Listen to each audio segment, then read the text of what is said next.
Ils ont dit à tout le monde que j'étais l'enfant à problème, une menteuse, manipulatrice, incontrôlable. Mais ce qu'ils ne vous ont pas dit, c'est comment ils ont construit ce mensonge. Et le temps que je sois assez grande pour comprendre ce qu'ils avaient fait, je suis devenu le seul problème qu'ils ne pouvaient pas résoudre. Si on vous a déjà accusé de choses que vous n'avez pas faites, ou si on vous a fait sentir comme le méchant dans votre propre maison, alors écoutez attentivement, car mon histoire pourrait vous sembler familière. Je m'appelle Madeleine Carter. J'avais 17 ans quand j'ai finalement réalisé ce qu'ils m'avaient fait. J'ai grandi dans une maison qui semblait normale de l'extérieur, mais à l'intérieur, c'était comme marcher sur des œufs. Ma belle-mère, Denise, ne m'a jamais aimé. Elle avait cette façon de sourire quand d'autres personnes étaient là, mais à la seconde où nous étions seuls, ce sourire disparaissait. Des yeux froids, des mots acérés, et toujours un moyen de me faire sentir petite. Mon père, Greg, était chaleureux avant que Denise n'entre dans nos vies.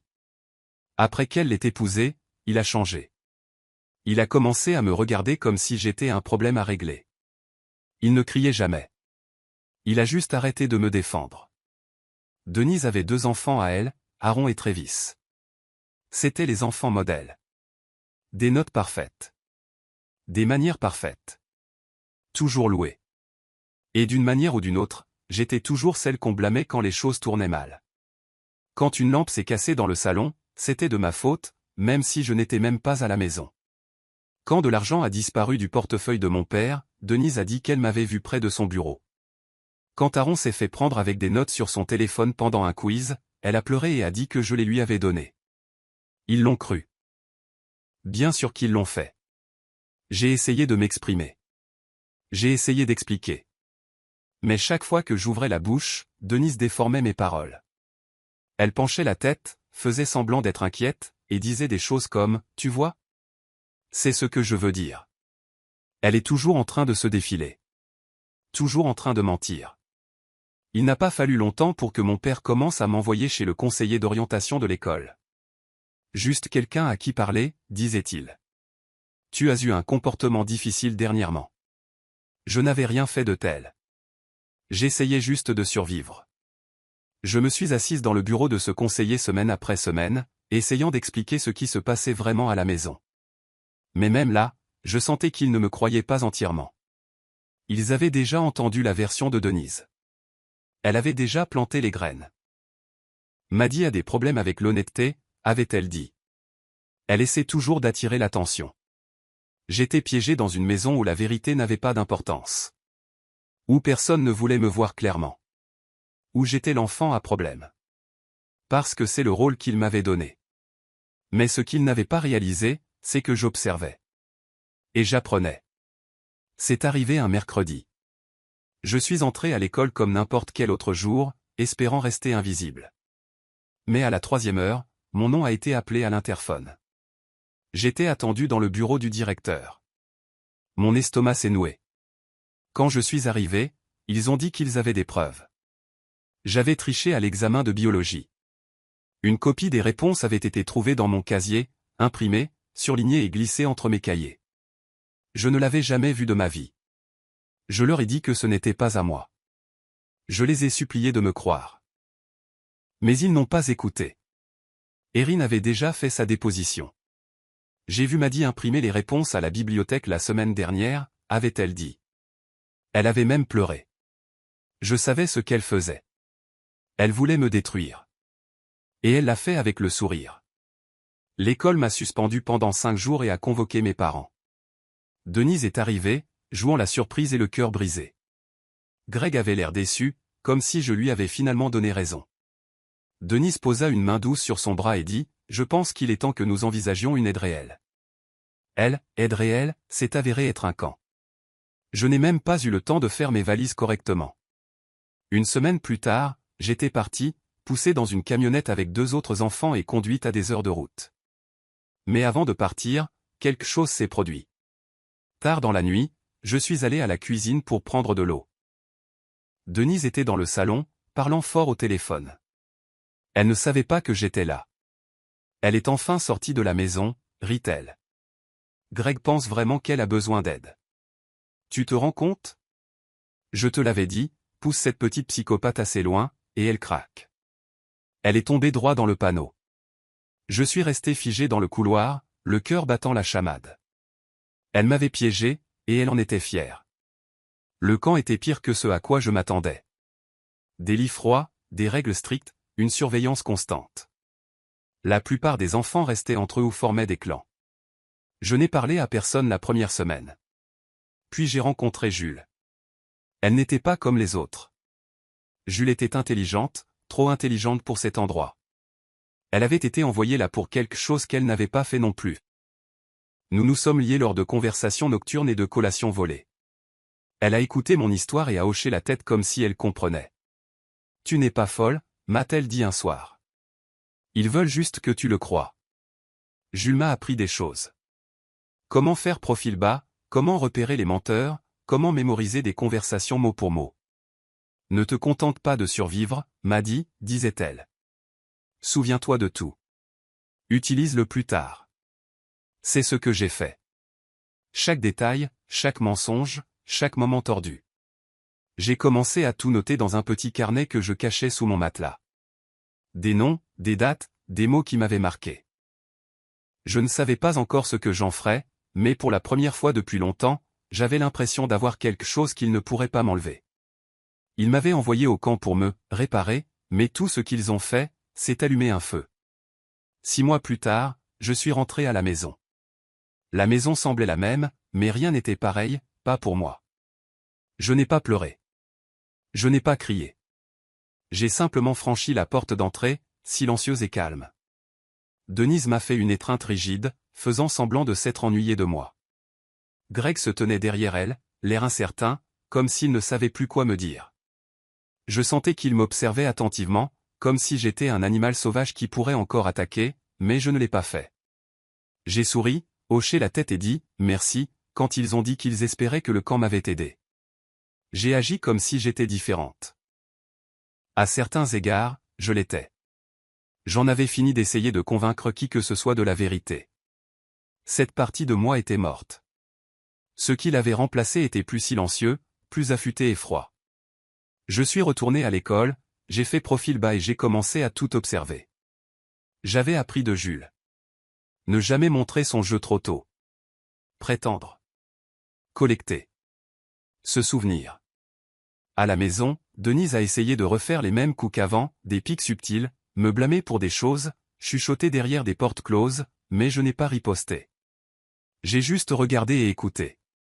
Chaque mensonge, chaque petit dérapage, je l'ai noté. J'ai enregistré des conversations sur mon téléphone. J'ai pris des photos. J'ai imprimé des textos et des emails quand je le pouvais. Un jour, pendant que Denise était à un rendez-vous au spa, je suis allé dans son bureau. Elle laissait toujours son ordinateur portable sur le bureau, à peine protégé. Il n'a pas fallu longtemps pour trouver quelque chose d'étrange. Des relevés bancaires qui ne correspondaient pas. Des virements vers un compte séparé. De l'argent du salaire de Greg qui disparaissait par morceaux. J'ai tout imprimé et caché dans la doublure de mon sac à dos. La même semaine, Aaron a soudainement commencé à sortir avec Tyler, mon seul véritable ami à l'école. La seule personne qui ne m'avait pas traité comme si j'étais brisé. Je les ai vus dans le couloir, se tenant la main. Aaron s'est assuré que je le remarque. Puis les rumeurs ont commencé. Les gens chuchotaient que j'avais essayé de me faire du mal. Que j'avais écrit quelque chose de sombre dans une rédaction. Que j'avais pleuré dans les toilettes et dit que je ne voulais plus vivre. Ce n'était pas vrai. Rien de tout ça. Je savais exactement d'où ça venait. Aaron avait accès à mes vieux cahiers. Elle avait dû prendre des morceaux et les déformer. Peu importait que rien de tout cela ne soit réel. Une fois que les gens l'entendaient, ils le croyaient. Comme avant. La différence maintenant? Je n'ai pas pleuré. Je n'ai pas fui. J'ai souri à Aaron dans le couloir, lui ai dit qu'elle était jolie et je suis parti. Parce que cette fois, j'étais prête. Je rassemblais les pièces d'un puzzle que seul moi pouvais voir. Et une fois qu'il serait complet, je n'allais pas seulement me défendre. J'allais mettre fin au jeu, entièrement. Ils pensaient m'avoir envoyé au loin pour me réparer. Mais tout ce qu'ils ont fait, c'est me donner le temps de devenir le genre de fille dont ils auraient dû avoir peur. Je suis devenue une ombre dans ma propre maison. Silencieuse, prudente, invisible. C'est exactement ce dont j'avais besoin. Après l'école, j'allais dans ma chambre, je faisais semblant de faire mes devoirs et j'attendais. Quand personne n'était là, j'agissais vite. J'ai caché de minuscules enregistreurs vocaux dans le salon, la cuisine et le bureau de Denise. J'ai mémorisé des mots de passe, imprimé des emails et pris des photos de tout ce qui semblait suspect. Chaque nuit, je transférais ce que j'avais sur une clé USB que je gardais cachée à l'intérieur d'un livre évidé. Jules m'avait aidé à le mettre en place. Un dossier sécurisé, crypté, protégé par un mot de passe. Elle m'a appris à tout sauvegarder sur le cloud sous une fausse adresse email. Ne te contente pas de garder la vérité, m'avait-elle dit. Protège-la. Les emails que j'ai trouvés sur l'ordinateur de Denise étaient pleins de fausses sympathies pour moi. Elle disait à ses amis que j'avais des crises mentales et que j'étais un danger pour moi-même et les autres. Elle se faisait passer pour une belle-mère aimante, essayant de sauver une fille brisée. Je les ai tous imprimés, en étiquetant chacun avec la date et l'heure. Puis j'ai trouvé le dossier des dissertations universitaires d'Erin. Elle avait écrit sur son travail de bénévole et sa croissance personnelle. Mais une recherche rapide a montré que la dissertation était copiée presque mot pour mot d'un article de blog écrit des années auparavant. J'ai imprimé le blog, sa dissertation et l'horodatage montrant qu'elle l'avait soumise à l'université de ses rêves.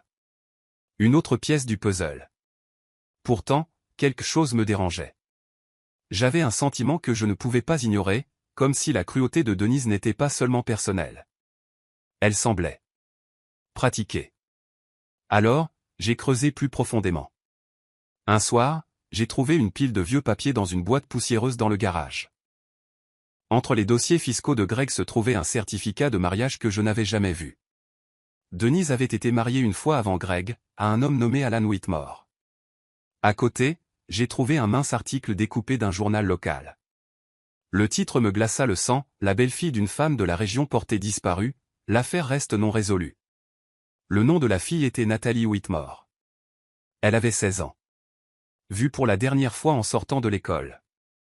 Sa belle-mère avait signalé sa disparition. Cette belle-mère était Denise. J'ai fixé la photo de Nathalie. Elle me ressemblait. Même cheveux bruns, mêmes yeux fatigués.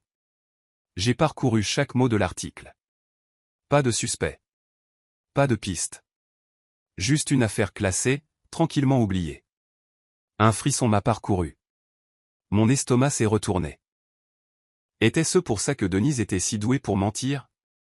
Si douée pour faire disparaître quelqu'un? D'abord de la confiance des gens, puis de leur vie? Je ne voulais pas y croire, mais je ne pouvais pas non plus l'ignorer. J'ai pris l'article, l'ai scanné, l'ai téléchargé sur ma clé cachée et j'ai écrit dans mon carnet « Découvrir ce qui est arrivé à Nathalie ». Ne pas s'arrêter avant de savoir. Plus je cherchais, plus la vérité devenait sombre. Et pour la première fois, je ne voulais plus seulement me protéger. Je voulais tout exposer. C'est arrivé tard un soir, après que tout le monde soit allé se coucher. Denise a frappé à ma porte et a dit que nous devions parler en privé. Son ton était calme, trop calme. Je l'ai suivie dans la cuisine, sachant que quelque chose n'allait pas. Elle m'a fait asseoir et a commencé avec sa fausse inquiétude habituelle. « Tu as agi étrangement », m'a dit. « Ton père et moi sommes inquiets. » Elle a souri, mais ses yeux étaient durs. « Je pense qu'il est temps que tu arrêtes de te faire passer pour la victime. » Je n'ai pas dit un mot. Je l'ai juste regardé fixement. Cela l'a mise en colère. « Tu te crois maline? À te faufiler, à m'espionner, à collecter des choses ?» a-t-elle sifflé en s'approchant. « Tu es juste comme la dernière. Tu penses que tu vas me faire tomber? » Puis, avant que je ne puisse bouger, elle m'a giflé. Fort. Ma tête a basculé sur le côté, et ma joue a brûlé de chaleur. Je suis resté là, figé, non par peur mais par contrôle. Je n'ai pas pleuré. Je n'ai pas crié. Et puis Greg est entré. Il m'a vu debout, la main sur le visage, et Denise à quelques pas, respirant fort. Son visage a changé en une seconde. Des larmes ont jailli de ses yeux alors qu'elle courait vers lui. Elle m'a frappé. A sangloté Denise. J'ai essayé de la calmer. Elle a juste craqué. Je n'arrive pas à y croire. La femme qui venait de me gifler s'accrochait maintenant à mon père comme si j'étais le monstre. Et Greg l'a cru. Bien sûr qu'il l'a fait. Il a appelé la police. 2 officiers sont venus, ont posé des questions, ont regardé autour d'eux. Je n'ai pas résisté. Je n'ai pas crié ni ne me suis défendu. Je les ai laissés m'emmener pour un interrogatoire. Au poste, je suis resté calme. J'ai donné des réponses courtes. Je ne leur ai rien dit sur les dossiers, les enregistrements ou la vérité. Pas encore. Après quelques heures, ils m'ont relâché. Pas de bleu, pas de preuves, pas d'accusation. Juste un autre dossier dans un système qui s'en fichait. Mais quelque chose en moi a changé cette nuit-là. Quelque chose a craqué, mais pas de la manière dont Denise le prétendait. Je n'étais pas brisé. J'en avais fini de faire semblant. Quand je suis rentré, j'ai fait mes valises.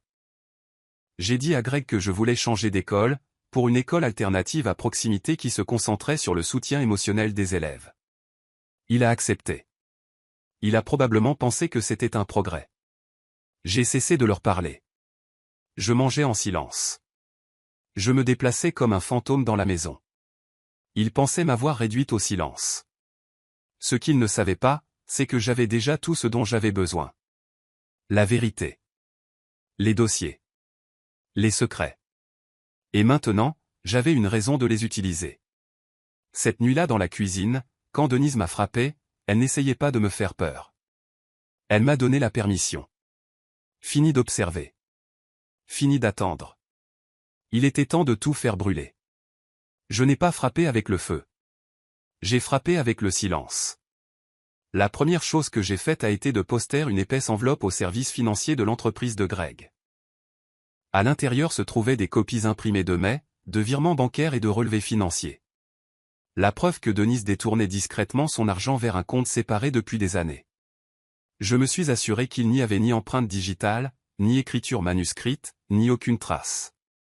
2 semaines plus tard, Greg est rentré tôt. Il avait l'air confus, pâle. Je l'ai observé depuis le couloir alors qu'il interrogeait Denise sur un audit interne. Sa voix devenait de plus en plus forte et désespérée à chaque seconde. Elle a tout nié. Puis a blâmé la banque. Puis le comptable. Mais Greg n'avait pas l'air convaincu. C'était la première fissure. Ensuite, ce fut Erin. J'ai envoyé l'intégralité de sa dissertation de candidature à l'université, ainsi que le blog original dont elle l'avait copié, au bureau des admissions de son université de rêve. Pas de nom. Pas d'adresse de retour. Juste un fax et des liens. 2 semaines plus tard, Erin est rentrée avec les yeux bouffis, a claqué sa porte et a crié dans son oreiller. Elle avait été rejetée. 2e fissure. Puis vint Travis. Je l'avais déjà vu tricher. Il n'était pas aussi malin qu'il le pensait. Il cherchait toujours les réponses sur Google pendant ses tests en ligne. J'ai attendu qu'il passe son prochain examen de mathématiques, puis j'ai utilisé le formulaire de dénonciation anonyme de l'école. J'ai joint des captures d'écran de son historique de navigation. 1 semaine plus tard, il a été convoqué au bureau. Quand il est rentré, il a jeté son sac à dos à travers la pièce et a crié que quelqu'un l'avait dénoncé. 3e fissure. Mais le plus grand coup. J'ai envoyé un email à un journaliste local réputé pour s'occuper d'affaires non résolues.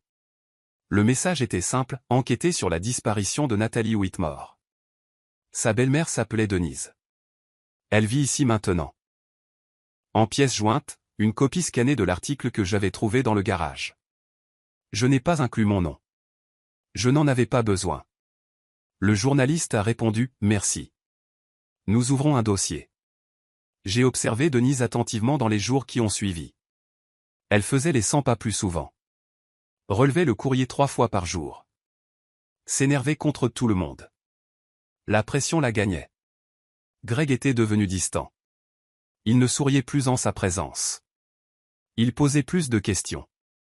Quand as-tu dit que ce compte avait été ouvert? Depuis combien de temps gères-tu les factures? Pourquoi le journal mentionnait-il une fille nommée Nathalie? Elle l'a repoussé, mais c'était trop tard.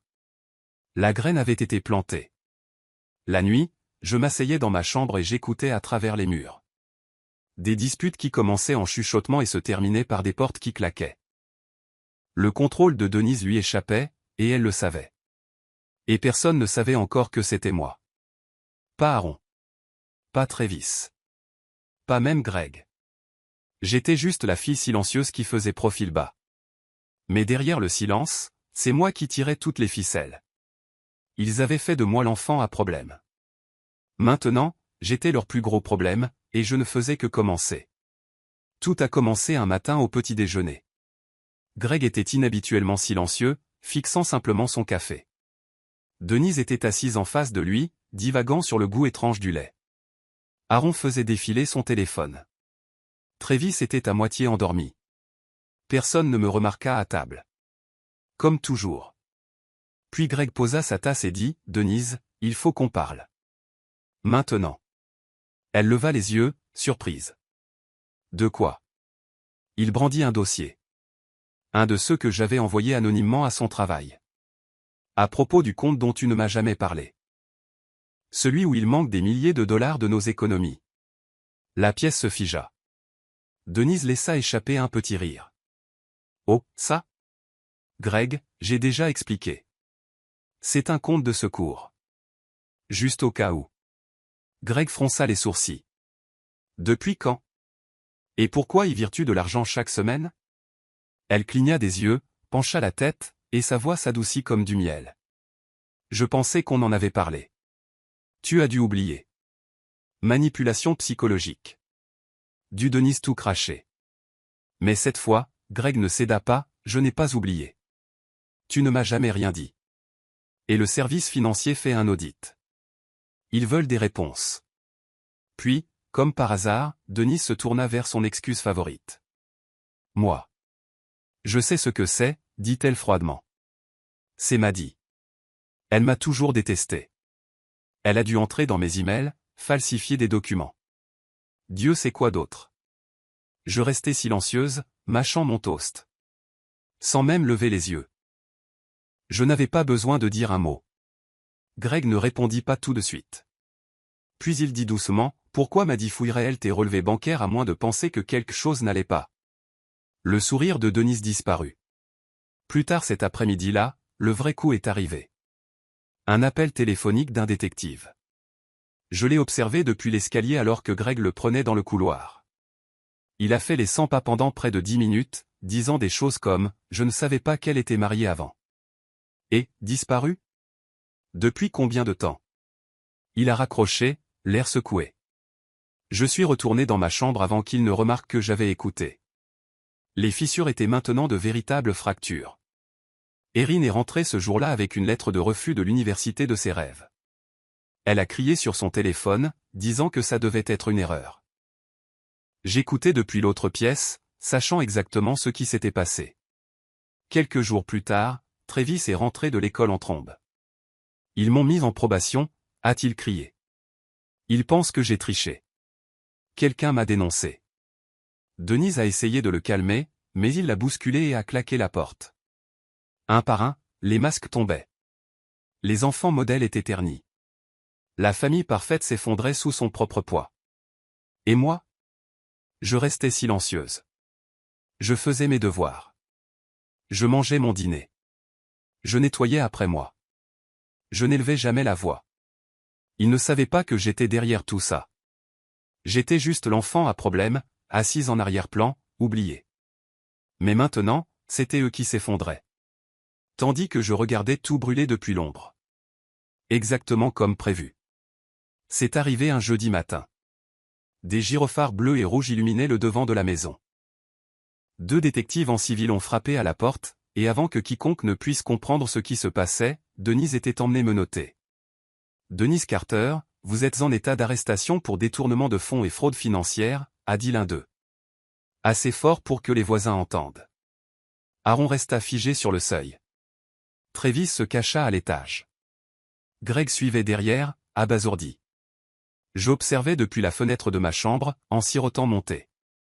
L'audit avait fait son travail. L'entreprise de Greg avait découvert suffisamment de preuves pour porter plainte. Chaque dollar manquant avait une trace, et toutes menaient directement à Denise. Elle a essayé de nier, bien sûr. Elle le faisait toujours. Mais cette fois, il n'y avait pas de place pour déformer la vérité. Les preuves étaient accablantes. Mais ce n'était pas tout. Une semaine plus tard, une autre voiture s'est arrêtée, celle-ci portant le sceau de la police d'État. Un détective a frappé à la porte et a demandé à parler à Greg à propos d'une affaire non résolue rouverte. Natalie Whitmore. Disparue il y a 12 ans. Vue pour la dernière fois en sortant de l'école. Sa belle-mère, Denise, était maintenant une personne d'intérêt. Je n'étais pas dans la pièce quand Greg a appris cette nouvelle. Mais je n'en avais pas besoin. Je l'ai vu dans ses yeux plus tard cette nuit-là. La confusion, les fissures se formant dans l'histoire qu'il avait crue si longtemps. Il a commencé à regarder de vieilles photos de moi. Celles de mes 8, 9, 10 ans, avant que le monde ne le convainque que j'étais brisé. Il restait dans le couloir pendant des minutes, les fixant comme si elles contenaient des réponses. 3 jours plus tard, j'ai reçu un appel. « Pouvons-nous nous rencontrer ?» a-t-il demandé. « S'il te plaît. » Juste parler. J'ai pensé à dire non. Pensé à le laisser mariner dans sa culpabilité. Mais quelque chose m'a dit que je devais le voir de mes propres yeux. Alors j'ai dit oui. Nous nous sommes retrouvés dans un petit restaurant près de l'autoroute. Il était déjà assis dans une banquette quand je suis entré. Il avait l'air fatigué. Plus vieux. Comme si la vérité l'avait vieilli du jour au lendemain. « Merci d'être venu », dit-il doucement. Je me suis assise en face de lui et j'ai posé une clé USB sur la table. Il l'a fixée. « Qu'est-ce que c'est ? » « Tout ce que tu as manqué, dis-je. Pendant que tu étais trop occupé à croire que j'étais le problème. » Il l'a prise mais n'a rien dit. Ses mains tremblaient. « Je ne veux pas d'excuses, » ai-je continué. « Et je ne veux pas de ta pitié. Je veux juste que tu saches. » Il a hoché la tête lentement. J'aurais dû écouter. « Tu ne voulais pas ?» il a dégluti difficilement. « Puis-je réparer ça ? » « Non, dis-je. Mais maintenant, tu dois vivre avec, tout comme moi. » Je me suis levé, je suis sorti et je n'ai pas regardé en arrière. Parce que c'était le coup final. Pas l'arrestation. Pas les accusations. Pas l'affaire ouverte. C'était lui, voyant enfin la vérité, et sachant que c'était moi qui la lui avais servi. Selon mes propres termes. Greg a dû ouvrir la clé USB cette nuit-là. Je l'imaginais assis seul à la table de la cuisine, son ordinateur portable brillant dans le noir, cliquant lentement sur chaque fichier que j'avais soigneusement collecté au fil des ans. Les enregistrements étaient datés et étiquetés. Je m'étais assuré que tout soit clair. Les fichiers audio de Denise parlant de moi comme si j'étais une ordure. Les conversations où elle lui mentait en face. Sa voix dégoulinante de fausses inquiétudes. Les emails imprimés où elle se moquait de lui dans son dos. Les photos, les virements bancaires, les fausses notes aux conseillers d'orientation. Tout. Chaque fois qu'on m'a traité de menteuse. Chaque fois qu'on m'a puni pour quelque chose que je n'avais pas fait. Chaque moment où ils ont dit au monde que j'étais l'enfant à problème. Tout était là. Il m'a appelé le lendemain. Je n'ai pas répondu. Le jour d'après, il a envoyé un message. « S'il te plaît, m'a dit, je veux juste parler. » Je n'avais aucune idée. Je jure que je ne savais pas, je l'ai revu au restaurant, principalement parce que je voulais voir son visage. Je voulais le regarder dans les yeux et savoir, une fois pour toutes, qu'il me voyait enfin clairement. Il avait l'air de ne pas avoir dormi depuis des jours. Ses cheveux étaient en désordre. Ses mains tremblaient autour de sa tasse de café. Il n'a pas perdu de temps en bavardage. « J'ai tout écouté, dit-il, la voix brisée. Tout. M'a dit, ce qu'elle t'a fait. Ce que j'ai laissé faire. » Il se couvrit le visage avec les 2 mains. J'étais aveugle. Je t'ai laissé tomber. Je n'ai pas parlé. Il leva les yeux vers moi, les yeux pleins de larmes. Peux-tu me pardonner ? S'il te plaît. Je ferai n'importe quoi. Je veux juste réparer ce que j'ai brisé. Pendant un long moment, je n'ai rien dit. Je l'ai juste regardé s'effondrer. Puis j'ai dit doucement, tu l'as laissé me briser. Ses lèvres s'entr'ouvrirent comme s'il voulait argumenter, mais je ne l'ai pas laissé faire. Et tu as regardé faire. Il baissa la tête, comme si les mots eux-mêmes avaient un poids. Je n'étais qu'une enfant, ai-je murmuré. Et tu l'as cru. Encore et encore. Même quand je pleurais. Même quand je suppliais. Tu l'as laissé me transformer en quelque chose que je n'étais pas. Et puis tu m'as envoyé au loin pour être réparé. Il secoua lentement la tête. Je pensais que je faisais ce qu'il fallait. Je ne savais pas, non, dis-je en me levant. Tu ne voulais pas savoir. Le restaurant semblait silencieux autour de nous. Le cliquetis de la vaisselle. La musique douce. Rien de tout cela n'avait d'importance. Il a tendu la main comme pour m'arrêter. S'il te plaît, m'a dit. Mais je partais déjà. Parce que parfois, la vérité ne guérit pas. Parfois, elle ne fait que rendre le silence qui suit encore plus assourdissant. Et dans ce silence, je l'ai laissé derrière moi, tout comme il m'avait autrefois laissé. L'appartement était petit. Juste une chambre, une minuscule cuisine et une fenêtre qui donnait sur une rue calme. Mais c'était le mien. Chaque meuble. Chaque livre sur l'étagère. Chaque tasse dans le placard avait été choisie par moi. Personne ne criait. Pas de faux sourires. Pas de mensonges. La liberté n'était ni bruyante ni dramatique. Elle était paisible. J'étais parti discrètement, sans le dire à personne. La bourse pour laquelle j'avais postulé des mois auparavant, sur un ordinateur emprunté à la bibliothèque, en utilisant une adresse que Jules m'avait aidé à créer, avait été acceptée. Bourse complète. Logement inclus. Ils ont dit qu'ils avaient été impressionnés par ma dissertation. Celle où je parlais de survivre dans un endroit qui essayait de m'effacer. Je n'ai jamais mentionné de nom, mais la douleur était assez claire. J'ai commencé à faire du bénévolat dans un centre pour jeunes du quartier. La plupart des filles là-bas étaient comme moi avant, étiquetées comme « difficiles », incomprises. Personne ne les écoutait non plus. Mais moi, si. Je m'asseyais avec elles pendant l'art-thérapie, les aidais avec leurs devoirs, leur montrais comment s'exprimer sans se faire engloutir. Je ne leur ai jamais tout raconté sur moi. Juste assez pour qu'elles sachent que je comprenais. Un jour, un colis est arrivé à ma porte. Pas d'adresse de retour. Juste mon nom écrit à l'encre grasse. À l'intérieur se trouvait une petite enveloppe avec une ligne de l'écriture désordonnée de Jules. Je t'avais dit que la vengeance est un plat qui se mange froid. J'ai ri. Un vrai rire. Celui qui vient de quelque part de profond et de réel. Je n'avais pas revu Jules depuis le jour où j'ai quitté le camp. Mais elle était toujours avec moi. Ses mots, ses leçons, sa force. Il m'avait aidé à tout construire. Au fond de la boîte, il y avait quelque chose d'autre que je n'attendais pas. La vieille boîte d'allumettes de notre tiroir de cuisine. Celle que Denise gardait toujours près de la cuisinière. Je ne sais pas comment Jules l'a eue. Peut-être l'a-t-elle prise lors d'une de ses visites secrètes. Peut-être que ça n'avait pas d'importance. Cette nuit-là, je suis sorti près du petit foyer derrière l'immeuble. Je n'ai rien dit. Je n'ai pas pleuré. Je suis juste resté assise un moment, respirant le calme. Puis j'ai gratté une allumette. Je l'ai approchée du bord de la boîte et je l'ai regardée prendre feu. La flamme a vacillé, a dansé, puis s'est propagée rapidement. Brûlant le carton, les souvenirs, et tous les mensonges qu'ils avaient racontés sur moi. Je n'avais pas besoin qu'ils disent qu'ils étaient désolés. Je n'avais pas besoin qu'ils comprennent. J'avais survécu. Et plus que ça, j'avais gagné. Parce que la fille qu'ils appelaient un problème était devenue quelqu'un qu'ils ne pourraient jamais contrôler. Jamais faire taire. Jamais effacer. Ils m'avaient donné ce nom pour me briser. Mais je l'ai porté comme une armure. Ils ont fait de moi le problème. Je me suis juste assuré qu'ils ne pourraient jamais l'oublier. Qu'auriez-vous fait à la place de Maddy? Seriez-vous parti comme elle l'a fait? Ou seriez-vous resté pour les affronter une dernière fois? Je suis vraiment curieuse d'entendre vos pensées, alors laissez un commentaire ci-dessous. Et si des histoires comme celle-ci vous parlent, n'oubliez pas de vous abonner et d'activer les notifications pour ne jamais manquer la prochaine.